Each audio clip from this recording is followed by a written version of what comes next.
Okay. So we are live. We're super excited actually to have this kind of like Twitter space less video restream since quite a long time. It's all about Ethereum values. So welcome everyone. So today we're talking about all the role and values in Ethereum, how important they are, how kind of like they are the cornerstone of our community. And I'm so proud because we have such a great lineup. And I think without further ado, I want to kind of like introduce everyone. But should we start with Simon? You are co-hosting this session. I'm super excited. And let's get this started with this round of intros. Yeah, I'm really excited as well, actually. This has been a topic of conversation that's been just rolling on Twitter for a few weeks now. And it's been really interesting because it keeps coming up in waves and everyone keeps talking about it in different ways. But it feels like an important conversation that's worth having. So I'm really, really stoked to have all of these smart people here today to talk about it. Nice. So yeah, really looking forward to it. Maybe the best way to start is with a round of intros. Not that Let's anyone do it. on this call really needs an introduction, but for the sake of doing it anyway, I'll start with myself. Hey, I'm Simon. I work at Consensus. And I've been at Consensus about 3 years, and you probably don't know me, but yeah, that's me. Let's shoot it over to Christine.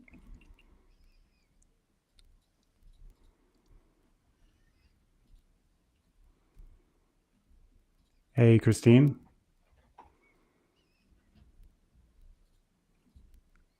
Okay, maybe Christine is having some technical difficulties. Um, Christine, can you give us a thumbs up if you can hear us? It doesn't look like. No, doesn't look like it. Okay, no worries. We'll shoot over to Kevin then. Quick intro. Not that you need an intro, but let's give you a quick intro in case there's someone who doesn't know who you are.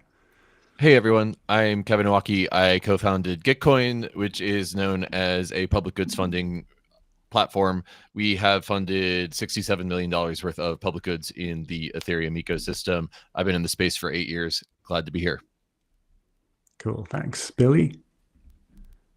Hello, everyone. I'm Billy. I'm the founder and CEO of Intuition. Been in the space for 12 years. Was at Consensus for 8, which is kind of crazy. 3 of those as an advisor. So Really off.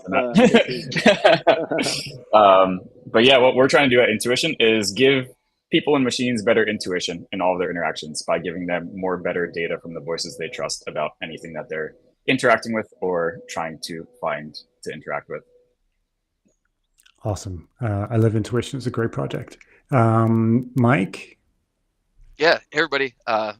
Mike Norman. I've been researching decentralized complex adaptive systems since around 2005, 2006. I was crypto pilled by Ethereum values in 2017, kind of due to how closely they align with the core features that make up complex adaptive systems, right? Like multi-scale, co-opetition, emergent functionality via decentralization, organic diversity. I've been the director of token economics at Consensus since 2022. After spending a little over a decade doing decentralized systems R&D at a U.S. government think tank, studying and sort of simulating various system designs, from like cybersecurity to early swarm algorithms. As you might imagine, right, like prior to leading those research projects, I received my PhD in complexity science, and in a prior life before that, I was an embedded systems and software engineer. So I guess I'm kind of pretty old by crypto standards, but that's the quick bio. All right, cool. And then Rena, how about you? Hey everybody, Rena. I am executive director at Gitcoin. Spent some time working alongside Owaki and current co-founder of Allo.Capital, where we are tokenizing the capital allocation layer of the internet and the world. All right, sweet. And Christine, can you give us a quick intro now? Is everything working? Yeah, so sorry about that. I think my No headphones worries. suddenly lost battery, but now I'm on my AirPods. Hi everyone, my name's Christine. I am part of the research team at Galaxy. Many of you guys might know me because of the write-ups that I do for the all core developers calls that happen every Thursday. So I primarily focus my research on covering Ethereum protocol development and before I was at Galaxy, part of the research team there, I used to be a tech reporter covering Ethereum with CoinDesk for 3 years. So yeah, that's a little bit about me. Very excited to get into this discussion on Ethereum values. All right, cool. Well, Christine, you published some research called the Ethereum government, which is perhaps the best resource, I think, for understanding how Ethereum is governed across all of its various aspects.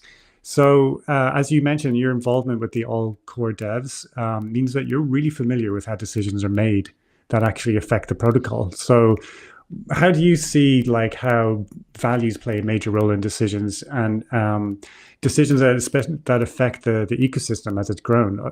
Are values still relevant? How does it actually manifest in governance? Thank you for the shout out of the report. And yes, to people who haven't read the report before, I did just write up on the ACB governance process. And to your question, Simon, I have to say values are so critical to Ethereum.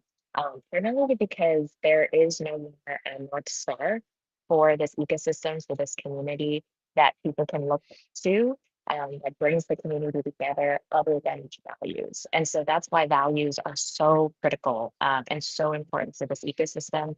I would say that, in the first years of Ethereum's development since its launch, there was a technical roadmap. There was the initial 4-phase roadmap, Frontier, Homestead, Metropolis, Serenity, that really brought people together. But now that Ethereum has transitioned to being a proof of stake blockchain, it no longer has that technical roadmap as its North Star.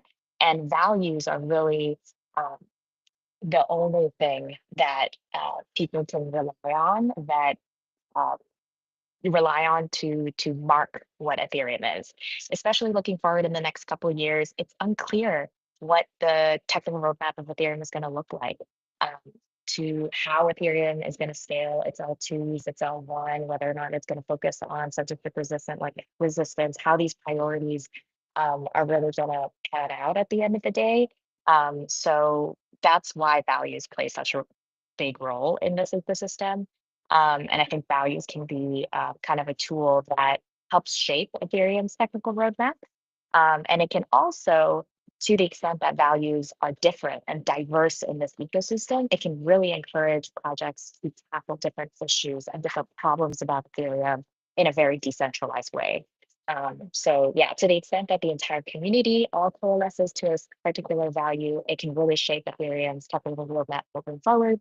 But to the extent that they diverge and they're diverse in this ecosystem, it's a really important tool to encourage development in all aspects, kind of like not having one centralized organization focusing on one mission, but like an entire ecosystem focusing on several different methods and several different visions of what Ethereum should be. Yeah, and for anyone who hasn't read it, I would strongly recommend reading that report, The Ethereum Government, because it really gives an idea of how complex the Ethereum ecosystem is and how many different parties are involved in actually making those decisions. And one thing is apparent that if it wasn't for a strong sense of values, it just wouldn't hold together. So yeah, it's really interesting to see that. Then I suppose, Kevin, you've been at the forefront of innovation and public goods funding for some time. Most famously as the founder of Gitcoin and Allo Capital, also a Green Pill network. And Gitcoin's motto has always been fund what matters. But how does a community actually align on what matters to them? Have you ever seen instances where communities struggled to come to alignment on what matters on what should be funded? Yeah, all the time. I think that's the problem, the North Star that Gitcoin continues to want to solve. And, I think that we've figured out how to fund what matters to corporations over the 300 years of the corporate form, and most recently with the LLC. But DAOs are like 5 years old. So we're still kind of like exploring the design space of how do we figure out what matters to each other and fund what matters to each other. I happen to think that the Ethereum network relies on open source software and that we should fund our open source software. And, that's the problem space that I've been focused on. Maybe a follow-up question. follow-up question here. Like, do you feel, or anybody feel here, that we lost some value during this kind of like, journey, or we actually strengthen them up? Yeah, I mean, I think that the problem is the verifiability of the value that's created by open source software. So I don't know if everyone on the network is aware, but we subsidize public goods all the time. Every time a block is produced, there's a block reward, and that's a subsidy for public good that's inflationary to the network. And sometimes Ethereum's deflationary because we have the burn now. And so sometimes we can even subsidize our public goods in a deflationary network, which is a mind-blowingly cool economic property. But the problem is that with open source software, I don't know if the code that I made this morning is any good. I don't know if it's ever going to ship. I don't know if it's going to have any impact when it does ship, and I don't know how to measure that impact. And so because of the unverifiability of open source software and that type of public goods, it just makes it really hard to programmatically fund that good. And as you noted, we lose value on the table when we're not shipping open source software and upgrades to the network as fast as we could be. Nice. And Billy, that's why we need kind of like social graph and attestation, right? 100%. I mean, that's a perfect segue because like our whole ecosystem is just a social contract all the way down. It's all just social consensus. And I think kind of the verification of whether or not open source software is valuable, that's also social consensus. Like we're all just kind of, I mean, Ethereum, we're just kind of it's just a group of people agreeing on a single canonical state of a system. Sure, math helps, cryptography helps, code helps. We need all those things, but at the end of the day, it's just social contracts all the way down. Could I riff on that a little bit? Yeah. Yeah. Yeah. So I love this. We want to, build on the flow. I love this meme of it's all social consensus all the way down. And especially when you add to it that there's many different groups of people in the network that have different values, and sometimes they don't like each other. I think that like if I could look at like the layers of sentiment of the values in the Ethereum community, I think it was all kicked off with the Ethereum white paper, which conveyed to me the values of programmability, modularity, transparency, and censorship resistance. But then from there, a social layer attracted around that initial vision, and we had cypherpunks who care about privacy in there. We have libertarians who want to gut the government and go back to a more minimalistic state of governance. We have solar punks who care about public goods and sustainability. We have number go up moon boys. Shout out to them. Thanks for funding it all. And we have developers who care about creating momentum and building stuff together. So this property of Ethereum attracting all these different people who don't agree with each other on their values. That's this thing called hypercomplexity, which is like a property of a political economy that allows many mutually incommensurate divergent narratives to exist at the same time. And it's all started with the Ethereum white paper, and there's like layers of sediment of that social consensus all the way up and down. So I think it's really beautiful, like if you stand back and zoom out at it. And I will also rep on that and say very broadly that public blockchains, one of the coolest things about public blockchains is that if you don't agree, if you don't think that the next upgrade on Ethereum is an upgrade that you want to participate in, that you believe in the technical roadmap in, there is always the option to fork. And I know that's like very contentious and everybody wants to avoid forks, but I think it's very healthy for an ecosystem to allow the freedom of chain splits, of being able to create your own version of Bitcoin, your own version of Ethereum, your own version of these open source software, and let the market, let the community and the open, let the open markets decide what is a valuable ecosystem and what is a valuable tech stack. And this can only happen if the technology is open source and workable, is something on GitHub that you can like create your own branch of. That kind of permissionless innovation is something that should be celebrated. And so when there is disagreements and kind of like division, I really think that allowing the ecosystem to kind of choose its own adventure is just like a critical part of the health of the ecosystem. I'm a very strong believer in even thinking that way back when, like the DAO hack and the DAO split that happened was a very powerful kind of show of how public blockchains and this very unique aspect of being able to fork off from Ethereum is is possible, and it still creates like a ton of value for the ecosystem. Do we worry about the potential undermining of that value when we think about RWAs like like USDC, right? Like you right, you can't fork away from that. So do we worry about undermining those values? 100%. I mean, I gotta say, I think the major stakeholders, who gets to decide what is the canonical, like USDC, that is also one of the reasons why it's so important that we retain. There are assets that are controlled by non-centralized entities, that we have tokens, that we have truly decentralized applications where the forkability of it is still very much existent. I mean, to what extent is decentralized finance going to be permissioned decentralized finance and not? I think there's a place for both. And for Ethereum to grow, there is definitely a need to incorporate and to be integrated into traditional finance. Heck, I work for Galaxy, which is trying to bridge between traditional finance and cryptos. But the value, one of the unique values of crypto and open source and permissionless technology is the fact that, again, people can choose, and there is not similar authority that gets to decide this is the canonical term. But of course, like you said, the stable points, it makes that potential a lot harder. It makes it harder to fork Ethereum for sure.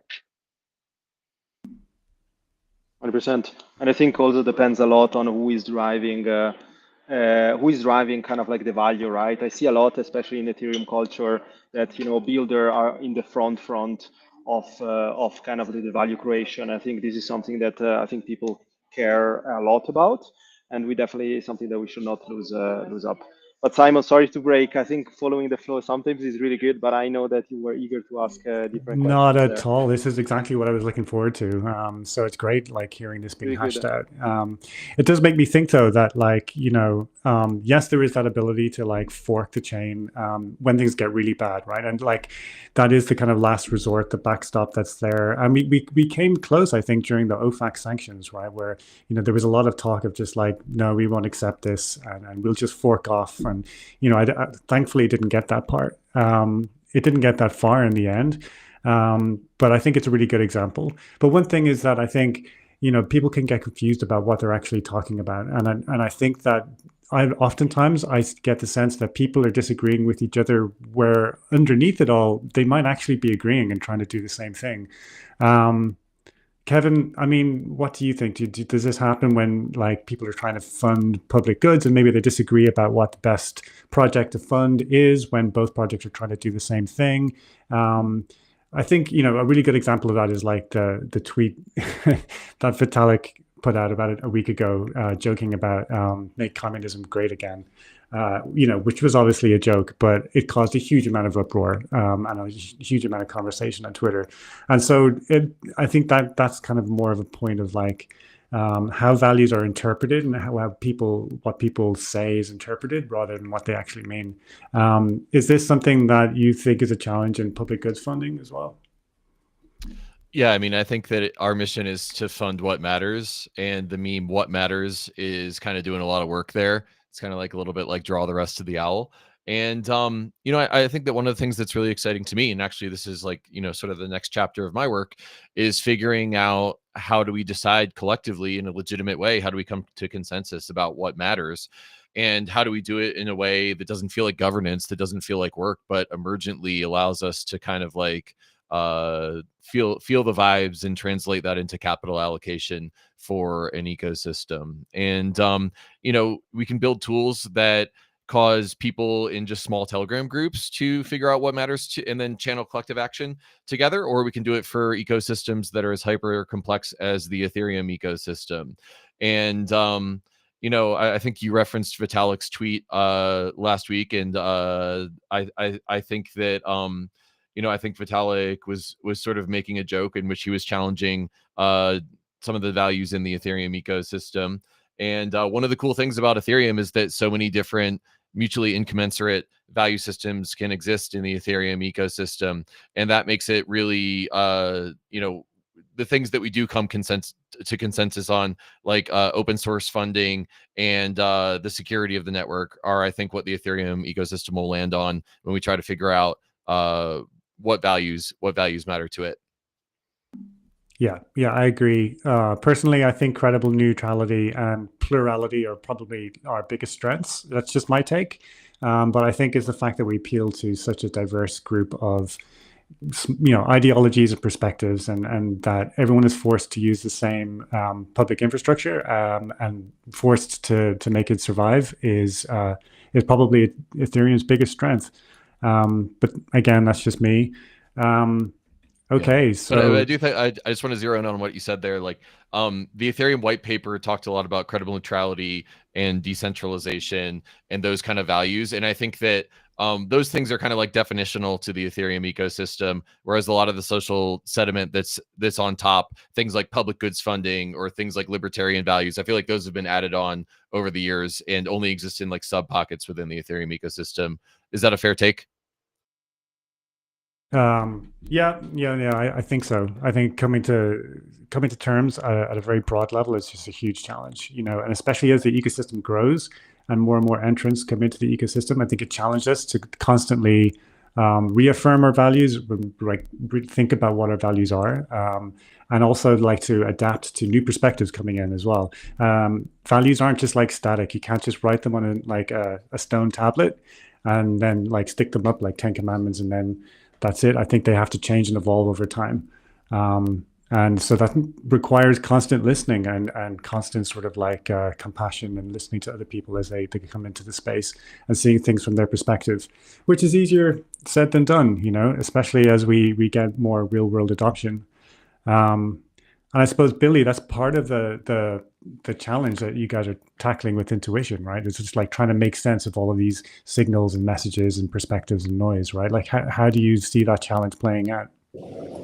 100%. So I like this hyper complex system definition by Kevin. And so if you have a hyper complex system, it becomes hyper complex to information disseminate, like to get the right information to the right places at the right points in time. And so I guess I haven't really like said this before, but I feel like the mission of intuition is kind of get the right info to the right things at the right time. That's all we're trying to do. And so then it becomes a question of how you do that. But why that's important, I think we can use kind of the DAO fork as an example, where I was around back then, and there was like a lot of psyops going on. And there was some people, I don't even know if it was psyops. Maybe some people like genuinely believe that the ETC chain was going to be the canonical chain. But the sentiment on the ground with real people was very different than the information that you would find on Reddit, which was like main forum at the time, or other places. And so the community, I think, was largely getting psyoped in the direction of thinking that the ETC chain had more validity than it felt like it had on the ground with the builders. And so like I wrote a big post and I was like, hey, all the people on the ground, we're all pretty much on board with this other chain as like the canonical chain. So like, sure, there's all this kind of noise going on, but I think that everyone kind of has social consensus around the fact that we're going to go this way.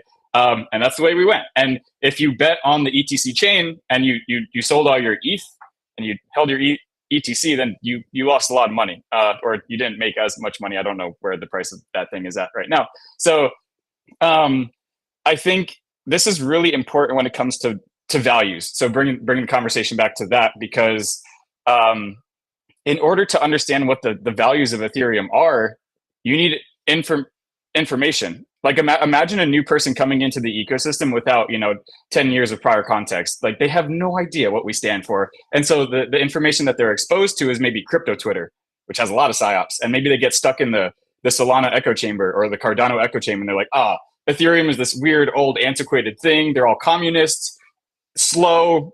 Like they have no idea what our values are. So I think we have to get the right information to them to get them to understand all the stuff that I think we just take for granted. I think we're so deep in it that we can't see like more than 1 foot. It's really hard to see things from the perspective of other people. And I think that's the position we're finding ourselves in now. Like the values of Ethereum, I think I don't know. I mean, they obviously resonate with me because I've been around for a while, but I think they're genuinely, I think they're objectively good.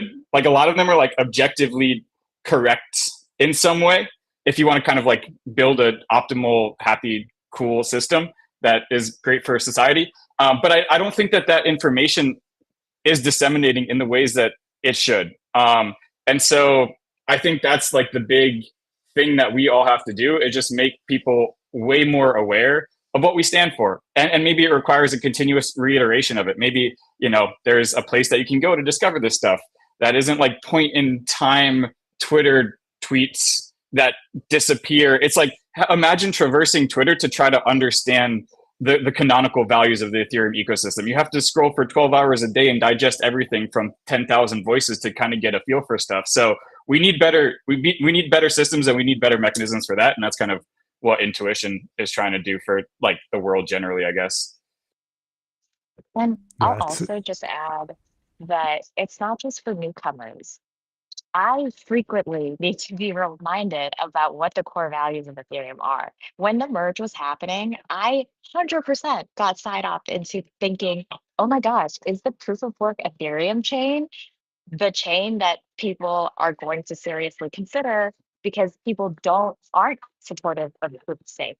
And again, the merge was one of the most successful, most supported upgrades. Looking back now, that was like the peak of Ethereum's community cohesion. But even at that point, some of the voices on X were so loud about the proof of work Ethereum coin being the Ethereum that is, you know, the most original vision. So it's just when you were talking about that, really, it reminded me of how much, how strong that PSYOPs could be, even for people that are deep into Ethereum and have been for a while. Yeah, 100%. absolutely. And again, like when it comes back to practical things like funding what matters, you know, it's like I've seen personally how open source projects have struggled to gain traction, even though they're doing something really, really important. And I've seen open source projects that compete against each other when they're both rowing in the same direction, and it just doesn't make sense. So, like, you know, human coordination is hard. Like, Rena, you're at the forefront of that in Allo Capital. What's your take on that? What's your take on like some of the challenges that are affecting public goods funding, and just basically coordination with the people who are like the best meeting people in Ethereum? Yeah, cries and herding cats at some of those words that you just said there, Simon. Definitely some challenges. I think that we've all touched on a couple of different things that are really important. Ethereum being foundational towards some of our values. And then what happens at the app layer, for lack of a better term, has been tricky. At Gitcoin and at Allo, we're both working towards like a cooperation in terms of some of these models. It's not us versus each other, it's us versus the problem. Or, you know, maybe if we want to go really big, it's us versus Solana. I don't know. But with that being said, some of the biggest things that we know have not been solved, and I always find it really fascinating whenever I'm on the ground or at events, is how we measure that and how we measure that in relation specifically to our own values. I can say that one project may be more beneficial than something else, and you may disagree. With that being said, how do we actually get the funding into the hands of those builders so that they continue doing the phenomenal work that they're doing?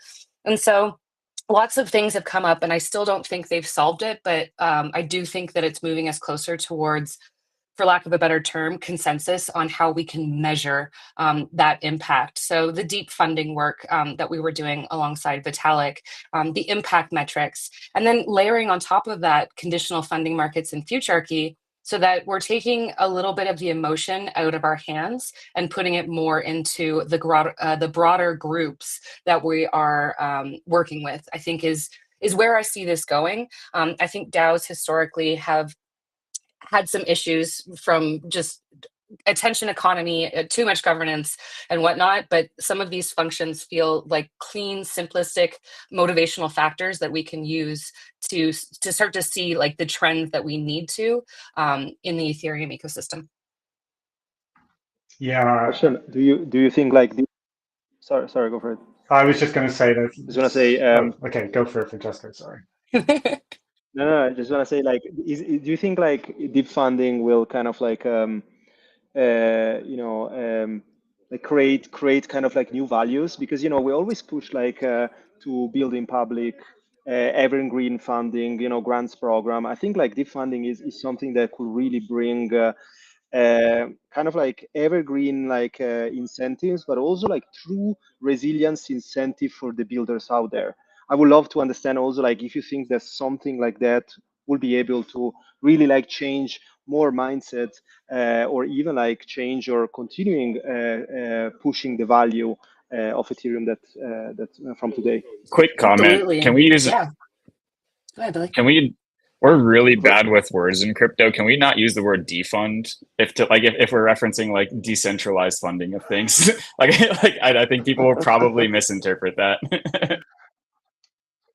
That's a Well, classic Anyway, case of it's just want to chime in. misinterpretation. Yeah, that's what I'm talking about. Yeah, I think it's good. It's good. It's good.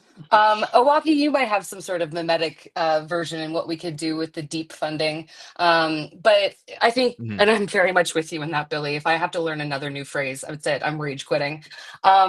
In response to your question, Francesco, yes, I do. I do actually think that the work that we're doing, especially given that there's the automation, the AI, again, becoming a dirty word, alongside the human interaction, it really is going to unearth some of our values. We had mentioned this earlier in the conversation as well. Like they're always changing. I think that the backstop that I have as a human is that I don't want to get into the tolerance paradox. Like there's a certain level in which I'm not going to tolerate you depending on your values, and hopefully we know where that line is as a race and continues on. But I do think that there's going to be certain one subsets of values that are going to arise, and also broader ones that we're going to realize are more important directly for Ethereum and then for the groups that are building on top of it.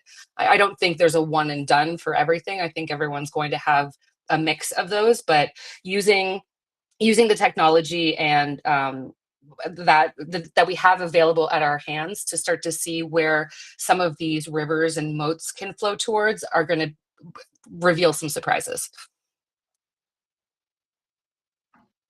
Yeah, I agree. I think as well, like with regards to like more people coming into the space and Ethereum getting more adoption, one of the things that we've sort of pushed as an ecosystem as a meme over the past few years is this idea of like ETH as ultrasound money, right? And it's an asset that has a monetary premium. And so a lot of people now are using it as a sort of a store of value. And so that has become a perspective that traditionally maybe wasn't always there or wasn't always as prominent. This idea of like, the value of ETH is important, like the monetary value of ETH is an important as a value to a lot of people. And maybe at some point to most people in the ecosystem, right? Most people who use Ethereum. So like, is there a tension there between this like making decisions based on what's good for the price of ETH, relative to some of the other things that we consider important, such as like censorship resistance, transparency, etc. Mike, I know you've had some thoughts on this. You know that there's a sort of a tension there. How do you see Ethereum returning value to its users, but also kind of like staying true to its roots, I suppose? Yeah, I mean, what a pointed question. I mean, right? So I guess starting from kind of the top in my mind, self-sovereignty and decentralization, right, are the absolute key values. Growth is also important, right? And to me, like decentralization as a core value means a plurality of self-organized approaches are welcome. And right, so going back to the co-opetition comment from the top, right, like these approaches are encouraged to compete with each other at one scale while also cooperating at a different scale. And much like we see with any sort of complex adaptive system, whether it's it comes from nature or it's man-made. So like personally, I think like it's exciting to see such a sort of diverse laboratory of experiments occurring. Um, but right, but so if you're sort of valuing decentralization, like also means that as you develop and encourage the tech, if you're not pulling your head up and checking your own values alignment along the way, right, you could optimize your way right out of the values that brought you here in the first place. And but it's definitely a balance though, right? Like none of this works if number goes down. And so like the way I think about it is like if Ethereum is like the unstoppable core of the internet of value, right? Well, I think imagine a world without Ethereum, right? On one hand, you'd have Bitcoin, on the other hand, you have Solana, right? Would BlackRock be building on a chain where restarts have to be done once in a while, and you can get all the major validators circled up in a Zoom call in a few hours. I mean, and like no hate for Solana at all. I appreciate what they're doing. And I don't think like the criticisms of it being SQL are valid. But it's just not on the level of Ethereum, and that's 100% due to the values that Ethereans hold. And I feel like, I mean, my feeling is that like everything else besides Bitcoin, right? It exists right now because of sort of the credibility of Ethereum shines so bright that it reflects onto the others who are not engineered like to be able to hit the scale of decentralization sort of truly needed to enable like deep self-sovereignty, despite like many narratives to the contrary that you might hear. So like, but I mean, to get kind of like to your question, like, you know, just in my humble opinion, to sort of stay true to the values while ensuring like competitive action is being taken, right? Because we are, right? We are like, you know, like was mentioned earlier, we are competing, right? So we compete with each other to form the, right? Well, especially when back in mining days, right? We compete with each other to form the chain, get that sort of emergent trust from untrusted infrastructure. But like, we also need to compete against the other chains in the ecosystem, right? So I mean, in order to do that, like, you know, my kind of mid-curve take on this is we do need to raise the floor on compute network requirements a little bit, like maybe like 80%, like make sure, you know, you don't, the 80% of the solo stakers aren't left in the dust. We got to establish and enshrine ZK EVM for general purpose usage. We got to, you know, and we got to incentivize purpose-built L2s for specific needs, right? Like, and kind of, I'm a fan of sort of blurring the line between like dApps, L2s, app chains, you know, but that also means like being honest with where we're at and maybe like disincentivizing, like, and not, I mean like directly, I mean maybe, but less subsidies, right, for general purpose L2s that compete with a future enshrined solution, right? Like, and like I said, we're already Yeah. getting healthy Okay. competition from at the largest system scales. So Yeah, that's you've my touched on, I think you've honest touched take. on something that will probably surface during conversations about the Ethereum roadmap. So like what comes to mind, I suppose, based on what you're saying is maybe, I don't know, like peer DAS. Um, I like some of the conversations around that. Christine, you probably are more familiar with that. Do you see these kind of like, what do you see as being like maybe some of the contentious issues that maybe Mike has touched upon coming up in terms of the Ethereum roadmap? One of the most contentious that came up on the most recent Ethereum call is whether or not Ethereum developers should keep EOF in the next fork architecture called Fusaka in or out. EOF is a major overhaul to the EVM. It would introduce a lot more logic to the EVM, and help smart contract developers on the L1. But there's lots of concern that putting in all that effort into upgrading the EVM doesn't make sense, especially if, to your point, if there's a ZK EVM coming, if there's more advancements and kind of innovation on the EVM happening now, do we invest the resources to upgrading it today? Should we wait a little bit longer and see how the research and ZK EVM suss out? Here, that's not too contentious. I think that really is one of the code changes that everybody, almost all Ethereum protocol developers are in agreement, in alignment about when Kirdas is ready, you know, Fusaka ships. The other one that has become less contentious over time, as as I would say, even this conversation around value accrual back to users and ETH value, the price of ETH talk has got another more contentious, is scaling the L1. Do we include changes in Fusaka that will help the protocol be able to increase the gas limit beyond 36 million gas? And I think there's a good chance that that goes into Fusaka. And I just want to add to the prior question too. I think the instances where those two, do we give the users back value or do we focus on censorship resistance? Oftentimes they're not at odds with one another.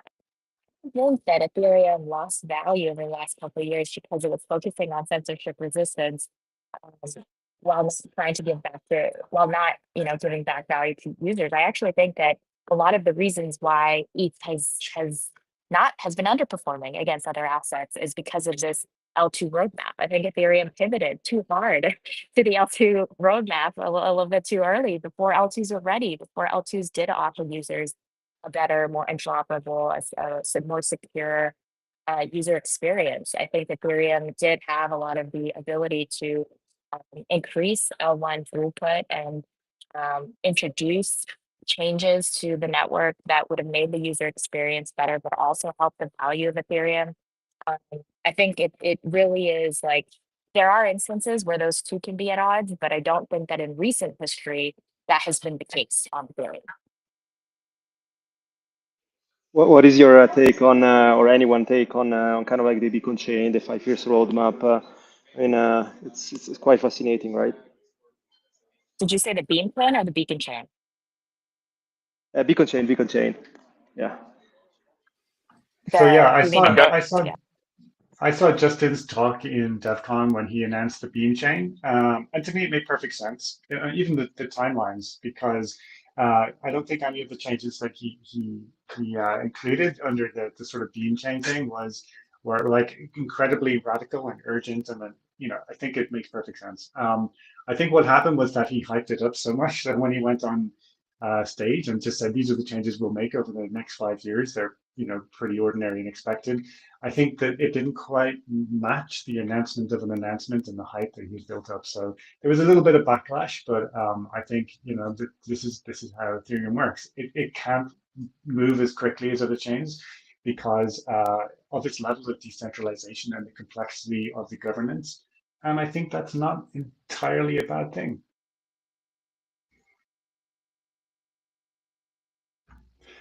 Hey, we only have a few minutes. Well, we're staying on until 1/2 so we have another like 35 minutes left, but a lot of people have to drop in a few minutes. I'm really eager to kind of just do one final quick fire round on what are the values that you think are most important to Ethereum. What do you personally think? I'd be interested to hear everybody. So why don't we just kind of go around? If you're okay with that, we'll go around everyone who's on my screen. Maybe starting with Christine. What are the values that are most important to Ethereum, do you think? Hold on. Okay. I'll just pick three: decentralization, credible neutrality, and privacy. Yeah, I like that. All right, cool. Kevin, what about you? Well, Christine took the basics, so maybe I'll go a little bit more wild. I think the value that we're digesting right now is we need to win. Ethereum needs to win. It needs to be the block space layer of the new financial system. And it doesn't matter if we are perfectly articulate our values in some centralized alt layer one wins the race for block space. At the same time, we can't be sort of all high-minded and ivory tower about how our block space is the most pristine out there and don't go get that dog shit from that alt layer one. We need to win in the marketplace, and people want to have to consume Ethereum block space. And that's hard because Ethereum is fragmented right now and the UX, it sucks. So I'm not saying we sacrifice decentralization or the modular roadmap, but I think that we have to find a path to winning in a values aligned way, because it just doesn't matter if we perfectly articulate our values and we become like Esperanto, like the perfect language that no one uses. So let's win. Yeah, great. Amen. All right, Billy. That's a good one. I like let's win. I think that it's really important. I'll say some more after this, but I think it's really important that we win because the people closest to the metal kind of like know how the sausage is made, and those people should be like helping the rest of the world make informed decisions. So if we don't win, we could end up in a world where like the future of the internet is like, or the internet of money, whatever you want to call it, is controlled by like some centralized cabal. And I think it's a very slippery slope. I think we can end up there very fast. So I think it's imperative that like I think that, again, I said it before, but I think the values that we stand for are objectively good for society. So it's imperative that we win so that those values can kind of propagate. And I think that like these are, I guess, maybe not as frequently touted, but kind of the way that I view. I mean, these are the values of Ethereum. I think these are less kind of explicit and less direct, but I think it's kind of this aura of doing good and being good and changing the world for the better. And I think that we should always kind of keep that in mind as like some of the core values that we have as we think about all these other things. Yeah, definitely. Amen. And listen, I'm enjoying the memes coming out here. Let's win. All right, who's next? Francesco. I can do it. Yeah, I just want to say something that probably no one kind of mentioned here is I think the fact, I mean, that we're bringing not just culture, but bringing those values. I think one of the biggest value that I think it's all about is the global coordination and like the community first. I think that's kind of like Ethereum teached us from the back from the early days. And probably the other one that obviously like, you know, I'm a big advocate, not just building in public, but actually like extending functionality of things. So permissionless innovation, building in public and enabling people to build in public with further and expanding technology stack and culture. I think permissionless innovation is one value that we should definitely not sacrifice. So yeah, I popcorn to Christine. I missed the third one, but it's all good. This is great. I'm really enjoying all of the comments that are coming in on Twitter and YouTube as well. People are really riffing on this. It's brilliant. Rena, what about you? But like that point where everyone said all the good stuff, and I'm like, can we just go back to let's win? I love that. Let's win. For me, decentralization being a huge part and part of the reason I got into it way back in 2013, 2014. Composability, that's something that's near and dear both from the builder section of Gitcoin and what we're trying to do, what we're doing at Allo Capital. And I honestly think that we've all said this in a certain way, but innovation, I think we've all been in the game long enough to kind of forget that we need to be at the frontier of some of these things. The values of Ethereum, what people are building on it. And I think that there's still a lot more to discover out there. So continuing to innovate. And then that marketing problem that people keep on talking about would be good too. Okay, I love it. Okay, Oh, that's a good one. Solving the marketing. Is there a problem? What do you guys think? I bring some spiciness here. yeah. But I think I got someone need to jump off. I got to No, go take. for I it. have to go in 0 minutes, but I'm going to stay and make this take because I feel so strongly about this. The problem is with blockchain Nice. marketing is that we're burning through retail by selling them fucking shit coins that influencers shove down their throats. And they get burned and they never want to come back to crypto because they think it's all just a giant scam. And there are parts of crypto that is a scam. I think a better first touch point for retail users using blockchains would be if they're funding local public goods in their own community via participatory budgeting, and they're seeing actual good things manifest in their communities, libraries, art, farmers markets, or like the inverse of public bads, like less war, like less death, less pollution. And we can do that. We have the technology to do that. We could just run quadratic funding rounds and retro funding rounds and deep funding rounds and like all these different mechanisms in local communities. And we're doing this in GG23 Gitcoin grants upcoming funding round. We have $1 million of capital going out to the Ethereum community, mostly for Ethereum public goods, but like 10% of that, we're going to fund public goods funding rounds in Croatia and Mexico and in cities across the world. And so I want to manifest a good first touch point for retail users with Ethereum. And I think funding public goods in their local community is something that Ethereum can uniquely do. Solana does not have a public goods funding culture. We have that in Ethereum, and we need to export that to the world. So coming soon, and that's a play that we're going to make in order to export more public good to the world using Ethereum. That is amazing. That's absolutely fantastic. And that's something that I'm very passionate about as well. I think if my main value for Ethereum, it would be like real world impact, reaching beyond Web3, the meme coin casino. So I'm delighted to hear that you're doing that. Yeah, fantastic. I know that some of you have to drop. I just want to express my gratitude. Thank you so much for joining. It really was a really interesting conversation. So yeah, thank you, Kevin. Thanks. Oh, Rena's already gone, but thank you to Rena. And thank you to Christine. Whoever doesn't have to drop is more than welcome to stay. But yeah, thanks so much for joining. Thanks for having us. Public goods are good. Thanks, Kevin. Cheers. Thanks, Evan. Right, cool. I got to piggyback off of now that Kevin's gone. I can say something. The spicy question came. Yes, but, no, I think that's really like I think everything that Kevin was saying totally resonates with me. But I think one thing that people really care about is financial independence. And if you think about kind of like the average populace, they have a limited amount of time and energy and resources and attention. And what they're going to spend it on is trying to escape the game, trying to escape the money game, trying to escape the system. So like if they can go over here and play these degenerate gambly games and potentially make generational wealth, that's where they're going to focus their attention, because that's the optimal way to kind of maybe optimize for their life. So I think it's really important to observe that, because what happened was the US regulatory regime kind of pushed permissionless funding of things, of real things, off the menu.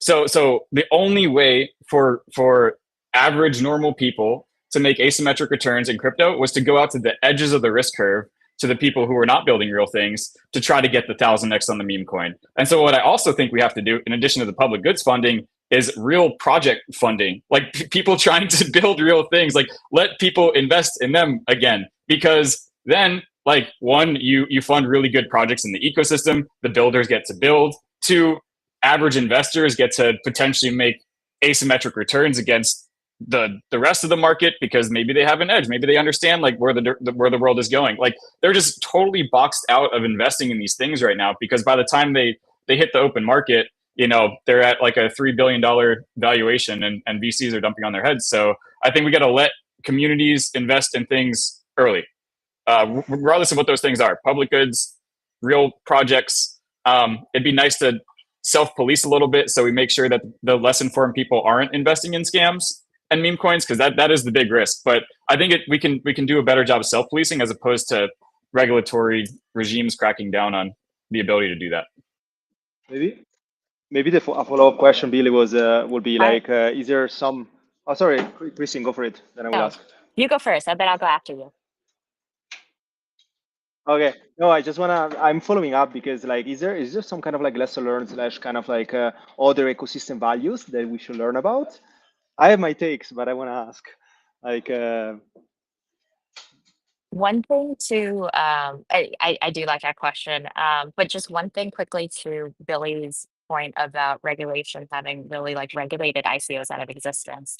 The regulatory environment in the US is changing big time.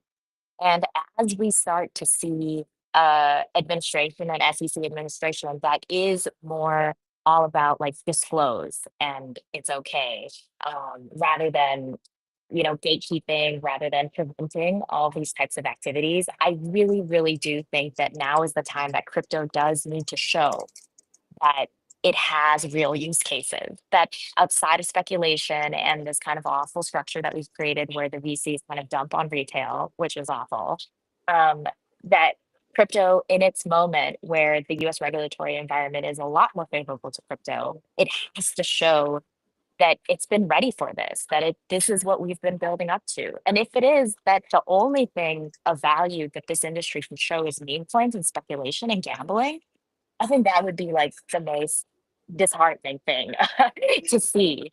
And so I to this also, I'd say that like it's not really about marketing. It's not really about marketing a different narrative for crypto, but it really is about building different products and self-enforcing, creating an environment where we don't tolerate scammers, where we don't tolerate products that don't have any other value other than like number go up and then like down, like the pump and dumps, Yeah, I mean, that's a great point. I've just seen that Alex has just dropped in. Great to have you, Alex. How's it going? Yeah, thanks for having me. It's going pretty well. Cool. So yeah, we're talking about like values in Ethereum. You have been working in the ecosystem for quite some time. How long have you been in the Ethereum ecosystem there? For quite a while. In earnest, I'd probably say since like 2016. I'd heard some things, and hype was building. Then there was like the 2017 bull run that pulled in a lot of attention. And yeah, I've kind of just been sucked in deeper and deeper since, and now it's all I think about, for better or worse.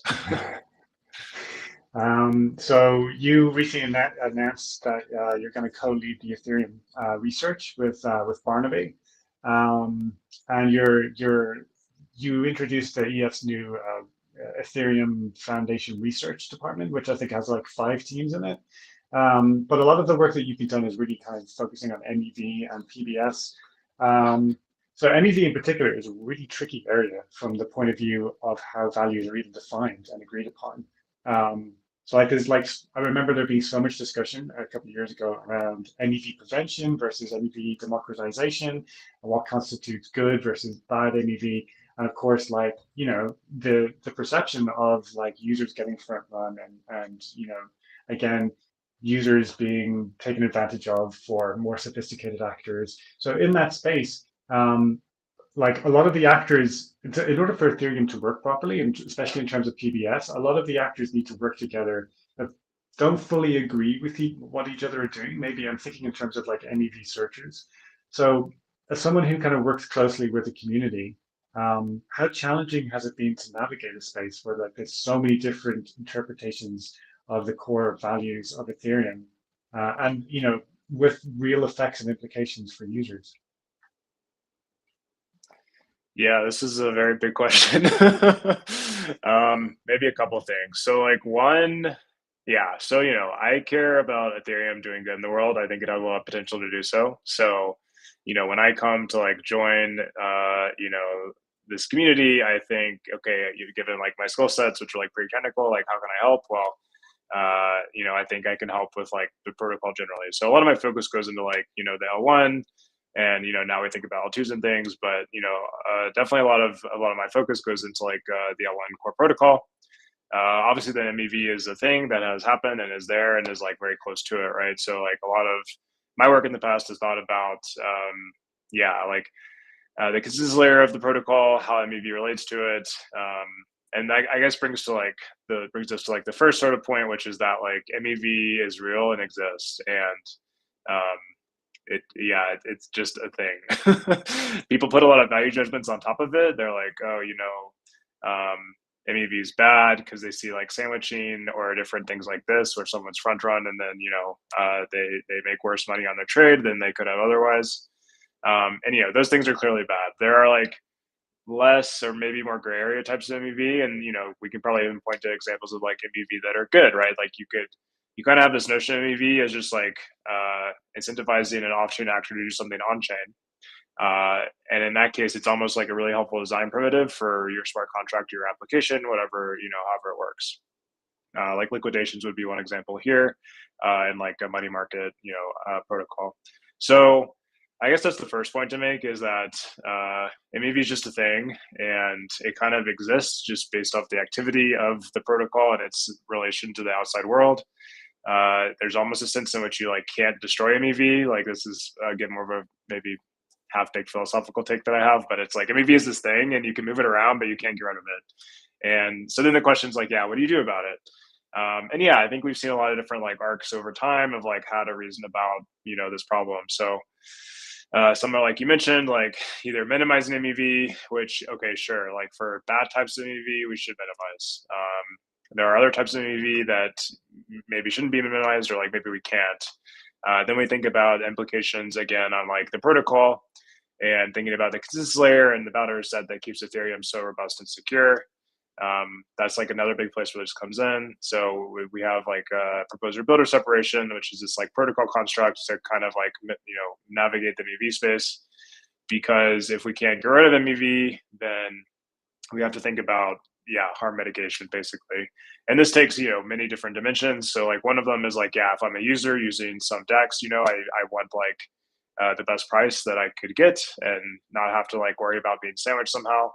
In these cases, you see people think about like private mempools and things like this that hopefully give you the guarantees. There's like huge sort of panoply of different like designs here to like do this sort of MEV mitigation within the application layer, right? So like I'll just pick some random examples, but like HouseSwap is one where, you know, they try to basically net trades ahead of time, so that you don't like kind of leak MEV to this like more, let's say, hostile or like adversarial context of like the public L1. But then you do end up with like MEV, and this is the other thing, like MEV gets everywhere. Like, yeah, it really does like impact every part of the stack. So you have to like reason about them in turn.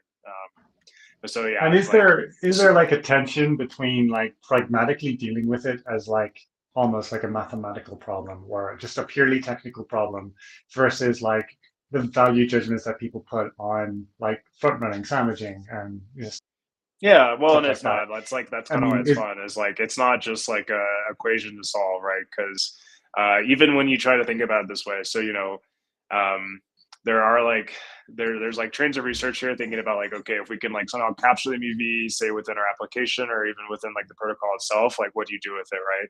And in the example of like a DEX application, you could imagine, well, okay, for whatever reason, this MUV was exposed by someone's actions. Say they like placed some trade.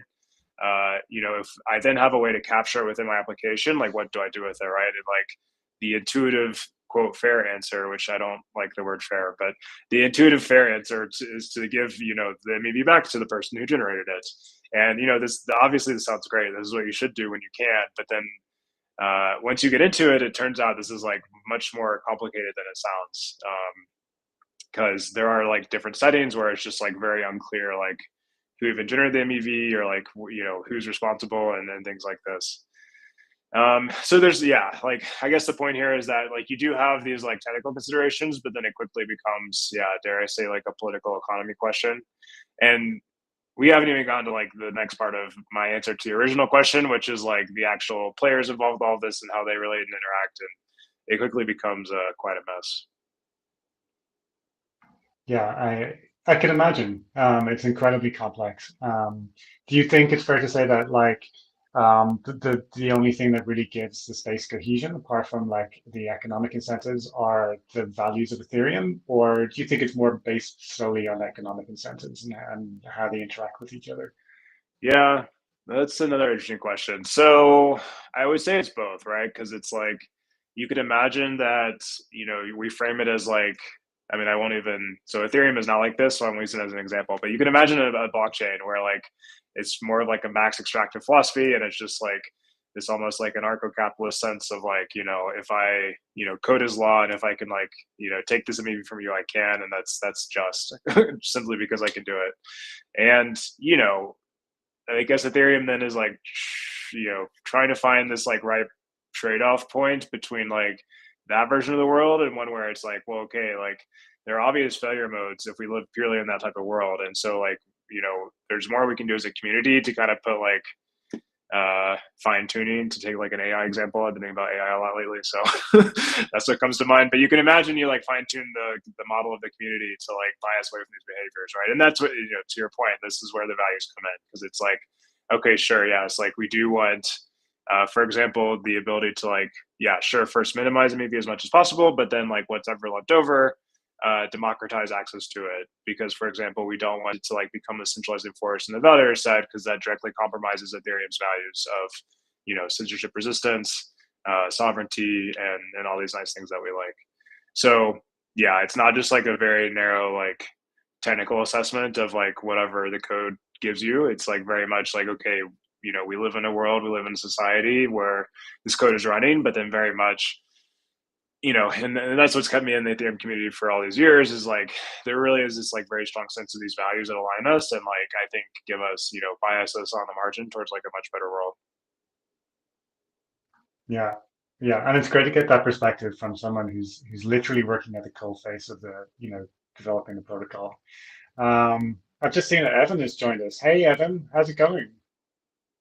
Hey guys, JM. It is 5 o'clock in the morning in Hong Kong, but so wonderful to hear your voices. Simon, I'm sorry, I didn't realize that I was like coming full on into the stream. I thought I was just going to tune into the spaces, but it is, yeah, fantastic to be here. And feel free to minimize me if I'm in the way. Thanks for coming. Not at all. It's great to have you. Yeah, it's great to have people like drop in and say hello. Do you want to like quickly share like what are the most important values that you see are the most important values to Ethereum? Wow, that is a GM indeed for a question like that. In terms of, important values in the Ethereum ecosystem, um, obviously, there are sort of the the public core tenets of from a technical perspective, the things that we care about. But I actually think that an underappreciated value in the Ethereum ecosystem is like proactive composability. um, and like what I mean by that is we don't see the same kind of aggressive vertical integration, intentional aggressive vertical integration that we see in a lot of other ecosystems. And that is necessary from a technical perspective, but like I think one of the great cultural features of the ecosystem, both on the human layer as well as obviously from a functional technical perspective. Um, I also think that there's some amount of and maybe this is just me being old school, but like transparency or accountability that I think is yeah native to the ecosystem, both on a human and technical layer that we do not see in the same way in other spaces. Yeah, I that resonates a lot with the way I see Ethereum.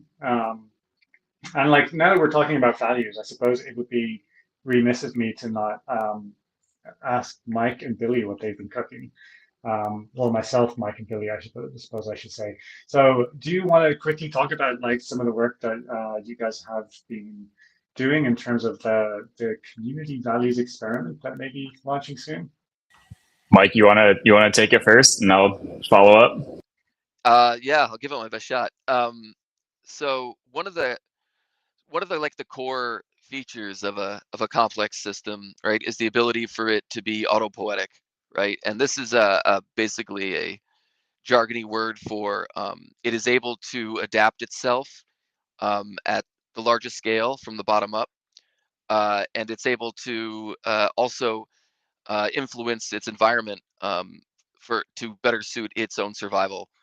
And so, if you think about Ethereum values as sort of, let's say, the constitution of a network state, how do you figure out what those values truly are? And then how do you use those values to drive that sort of like complex system scale evolution? Um, that's kind of that'll be my opening line, Billy. I don't want to steal your thunder. No, I love that. I can't match autopoetic or whatever that was a big word. That was great.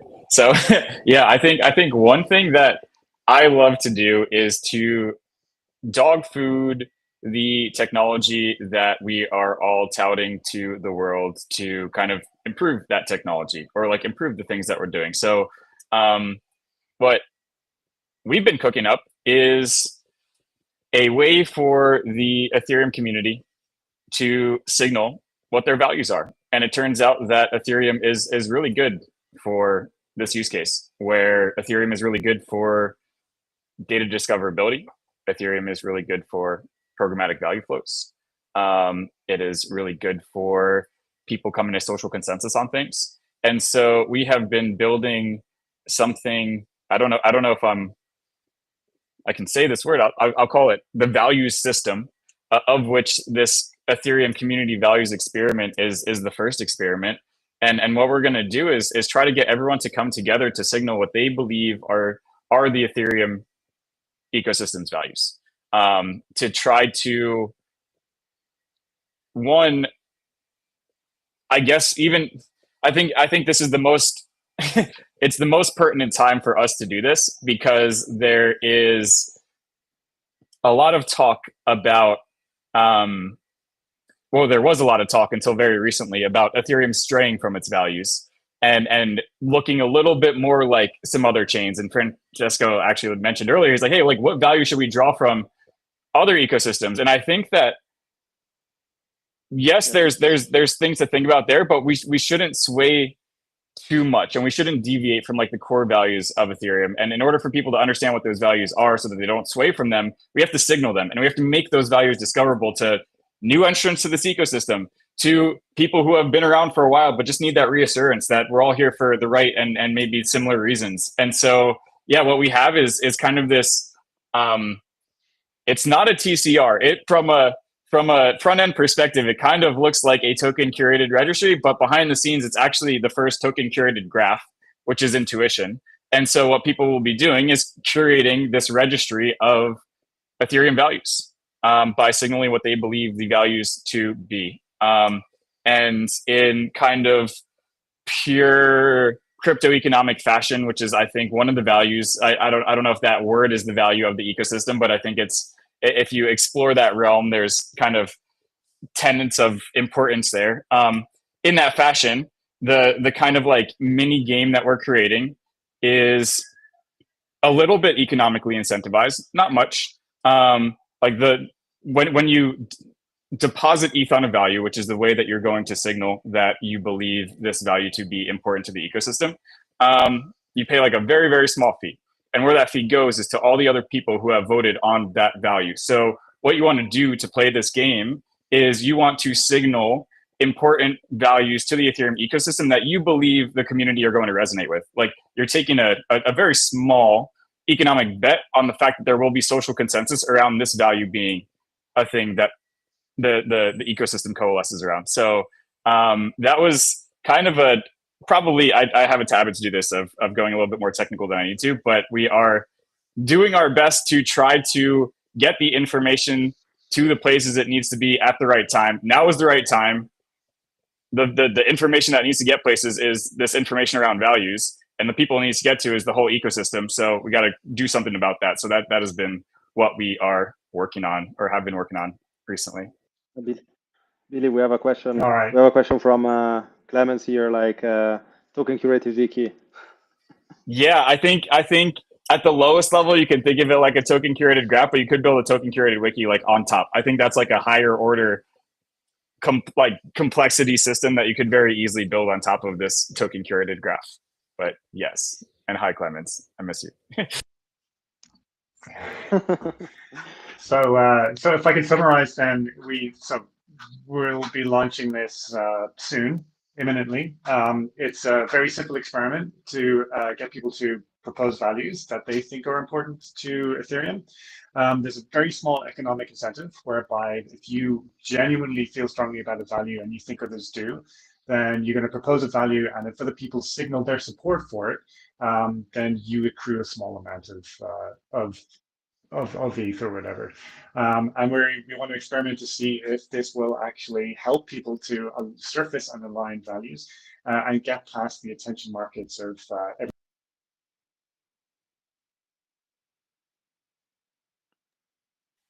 think we lost him. I can follow up there though. I think one of the hypotheses that we're going to be testing with this is it's not only cheap to say things, it's free to say things in a lot of kind of places across the internet right now. And when it's free to say things, you get a lot of spam, you get a lot of psyops, you get a lot of really bad information, and that problem is only getting worse. I mean, with the proliferation of all these AI agents, I have no idea what's real or a bot on Twitter anymore. It's like very hard to discern, and so I just end up listening to the faces that I already know. And so one hypothesis that we're going to test here is if you add like a little bit of friction, not very much, but just like a little bit of economic friction to being able to like say things about things, what happens? And if you add a little bit of an economic incentive to saying like things that other people think are important and agree with, like what happens? Like, let's see what happens. I think we oftentimes, you know, we've done this since the inception of Ethereum, but I think we kind of, since the beginning, what we tried to do is change like very critical systems of society and say, hey, let's, you know, get all those passports, like self-sovereign identity, like get the passports in, and let's, you know, disrupt all the banks. And we were saying that since year one. And so I think what's actually really important and what we've seen success with over the lifetime of the Ethereum ecosystem and the crypto ecosystem is experiments. Let's just experiment with very small things and see what happens. Take the learnings from them and then build the next thing and validate things as we go, as opposed to like shooting for the stars and trying to disrupt the whole world all at once. So I think I'm really excited about this, and I think there could not be a better time to be doing this, and I'm really, really excited to see what happens. Okay, awesome. Am I back? What? I dropped off for a minute. Am I back? Yeah, we got you. All right, cool. Back, you're back, yes. So listen, that isn't live, hasn't been announced yet. So the people who have tuned into this call are the first people who are hearing about it, I believe. So that's why you tune into these shows, so that you can get the juicy alpha like that. But it should be going out soon. So looking forward to that. Very exciting. With a few minutes left, closing thoughts. Christine, what do you think? Thank you for the discussion, guys. It's given me a lot to think about. And yeah, I would just continue to encourage, especially as I think we have East Denver coming up too, spend less time on X and spend more time talking to real people. I hope people are going out to events and getting connected with like in-person events wherever you are. And yeah, I would just continue to encourage dialogue and debate and discussion. And really, again, the beauty of public blockchains and open source technology is if there's something that you don't agree with, or you don't like, or you think you can do better at, you are 100% free to do so. And I would just encourage that. I would encourage self-starting. I would encourage to to for people to like innovate in all different areas. Um, and like Billy was saying, experiment. Because with all the tools that we have in Ethereum, like everything is fair game and nothing is a sacred cow. Brilliant. And one thing that came out of that for me that I heard is like maybe like a core value of Ethereum is participation, getting involved and actually being part of it. So yeah, cool. Okay. Anyone else? Closing I got a thoughts? closing comment. Yeah. Oh, go ahead, Mike. No, I'll be quick. So just two points. One, values are upstream of tech. Two, decentralization without self-sovereignty is completely meaningless. Amen. Love it. My closing comment, I guess, is don't stray from your values, and don't not think about what those values are. So I think it's very important to kind of define what you stand for, and sometimes that requires defining what you're not. But I think the I think it's really hard to not stray from your values when there's all these very kind of steep mimetic waves of the ecosystem that happen. And it happens every cycle, and people get caught up in the wave. They get caught up in, the I like NFTs, but they get caught up in the NFT wave, and then they get caught up in the meme coin wave. And you see like even the most astute people and the most stoic people kind of straying from their values and like, oh, I'm just gonna dabble a little bit over here. And dabbling's fine. It's fun to experiment. You should see what's out there, but at the same time, don't get lost in it. Don't get sucked up into the wave. Don't change who you are and what you stand for just because ETH short-term price action is not so good. Like that's just so absurd to me. Like I don't think we like relinquish all of the values of the Ethereum ecosystem just because ETH is underperforming Sol and BTC for a couple month period. Like that's so crazy to me. So I don't know. I think that my rallying cry to the community is just figure out what you believe in, figure out what you stand for, stick to those values. All right, cool.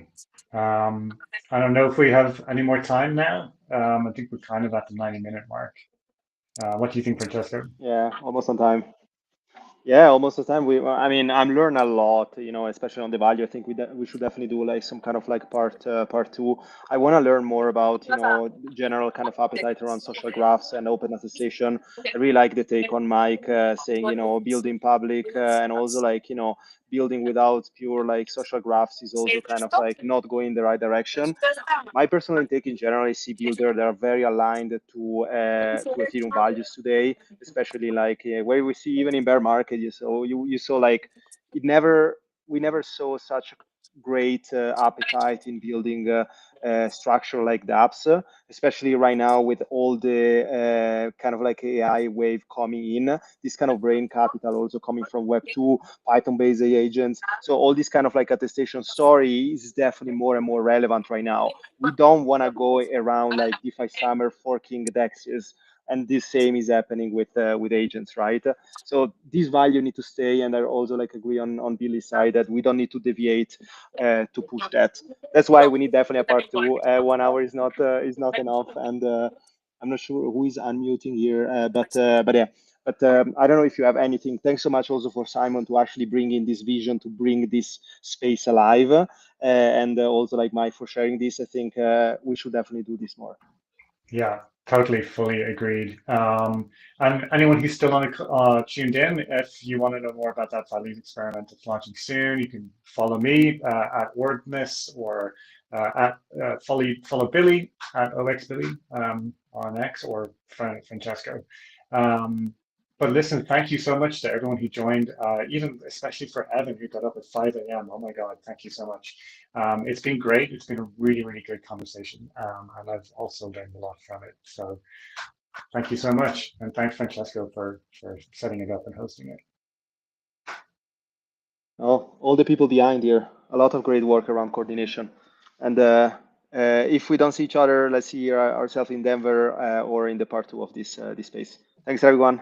Cheers. Take Thanks, care all. Thanks, guys. See you on